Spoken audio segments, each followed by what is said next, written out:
The Central Bank of Argentina has announced it will allow financial institutions to use the Chinese yuan or renminbi as a currency for collecting deposits by individuals and legal entities.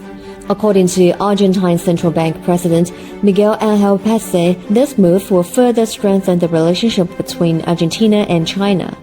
Desde el momento que China se planteó la internacionalización del renminbi, Argentina ha acompañado este proceso como la mayoría de los países del mundo, que tuvo un hito fundamental en el 2016 cuando el renminbi fue incorporado a la canasta de monedas del Fondo Monetario Internacional. For Argentina, Pese said, this has been accompanied more recently in November with the installation of services such as the RMB Clearing Bank by the Industrial and Commercial Bank of China.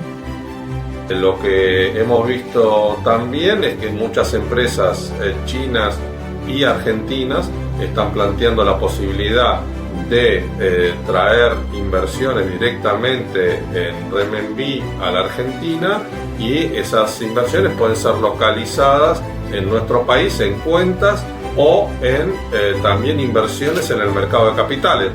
Pese highlighted the authorization by the country's National Securities Commission of renminbi operations in the local financial market. Regarding the boost that the central bank is given to spot and futures operations in yuan, Pese said that the potential will be defined by investors and companies, describing the swap between the central bank and the People's Bank of China as the central axis of the whole mechanism. Esperamos que las operaciones en el mercado de capitales crezcan también. Es muy importante que todo ese contexto esté respaldado por un instrumento que le otorgue liquidez cuando éste lo requiera, y ese es el rol que cumple fundamentalmente el contrato de swap entre ambos bancos centrales.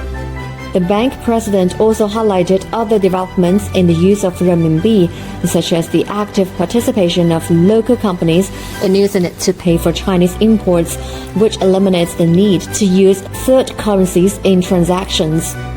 He praised China's strong position as a trade partner for Argentina and predicted that the bilateral trade will increase by over $10 billion due to the rise in Argentine exports.